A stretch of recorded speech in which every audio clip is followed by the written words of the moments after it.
नमः शिवाय, जय माता रानी। दोस्तों, आप देख रहे हैं आपका अपना YouTube चैनल नूतन दीक्षित की रेमेडी। स्वागत है आप सभी का फिर से एक नई वीडियो में। भगवान भोलेनाथ सभी सुहागन का सुहाग बनाए रखें। जो यह कथा पढ़े, जो यह कथा सुने और जो यह कथा दूसरे को सुनाए, सभी का सुहाग सभी के साथ सदैव बना रहे। भगवान भोलेनाथ की कृपा सबके ऊपर बनी रहे। सबके घर में सुख शांति और समृद्धि भगवान भोलेनाथ सदैव बनाए रखिएगा।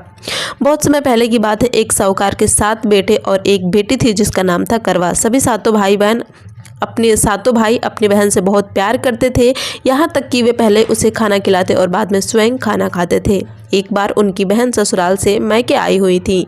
शाम को जब सभी भाई अपना व्यापार और व्यवसाय बंद करके घर आए तो देखा कि उनकी बहन बहुत ही व्याकुल थी। सभी भाई हाथ मुंह धोकर खाना खाने बैठे और अपनी बहन से भी खाना खाने का आग्रह करने लगे, लेकिन बहन ने बताया कि आज उसका करवा चौथ का निर्जल व्रत है और वह खाना सिर्फ चंद्रमा को देखकर अर्घ्य देने के बाद ही खा सकती हैं। चूँकि चंद्रमा अभी नहीं निकले थे, इसलिए वह भूख की वजह से बहुत ही व्याकुल हो रही थी। भूख और प्यास उनको बहुत ही ज़्यादा परेशान कर रहे थे। बहन की परेशानी छोटे भाई से नहीं देखी गई।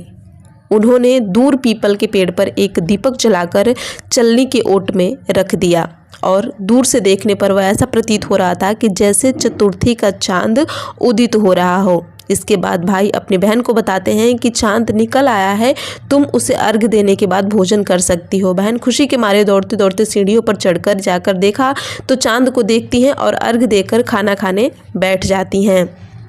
वह जैसे ही पहला निवाला मुंह में डालती हैं उन्हें छींक आती है। जैसे दूसरा निवाला मुंह में डालती हैं उसमें बाल निकल आता है और जैसे ही वह तीसरा निवाला मुंह में डालती हैं उनके पति के मृत्यु का समाचार उन्हें मिलता है, जिसे सुनकर वह बिल्कुल ही बौखला जाती हैं। उसकी भाभी उसे सच्चाई से अवगत कराती हैं कि उनके साथ ऐसा क्यों हुआ। करवा चौथ का व्रत गलत तरीके से टूटने के कारण देवता उससे नाराज हो गए हैं और उन्होंने इसके साथ ऐसा बर्ताव किया है। सच्चाई जानने के बाद करवा निश्चय करती है कि वह अपने पति का अंतिम संस्कार नहीं होने देंगी और उनके सतीत्व से उन्हें पुनर्जीवन दिलाकर रहेंगी। वह पूरे 1 साल तक अपने पति के शव के पास बैठी रहती हैं, उसकी देखभाल करती हैं और उनके ऊपर उगने वाली सुई नुमा घास को वह एकत्रित करती जाती हैं।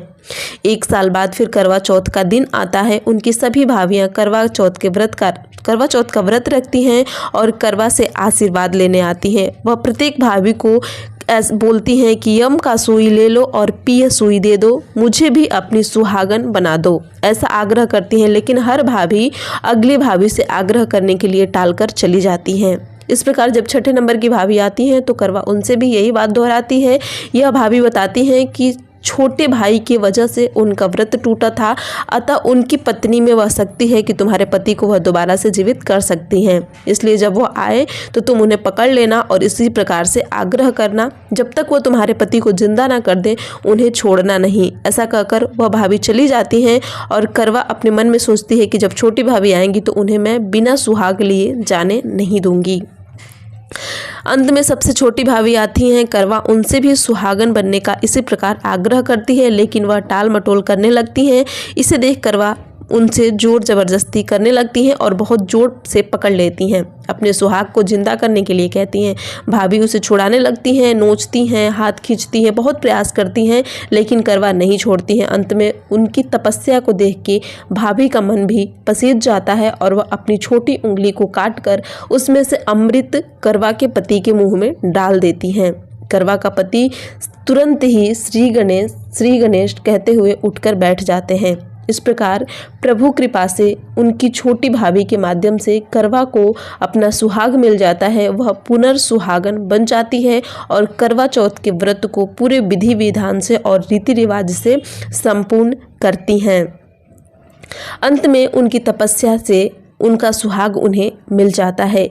हे भगवान गणेश, हे माता पार्वती, भगवान भोलेनाथ, जिस प्रकार करवा को चिर सुहागन का वरदान आपसे मिला है, वैसे ही हर सुहागन को यह वरदान देना और हर सुहागन को उसके सुहाग से उसके साथ बनाए रखना। करवा चौथ व्रत की कथा संपूर्ण हुई। भगवान भोलेनाथ सभी सुहागन का सुहाग बनाए रखें।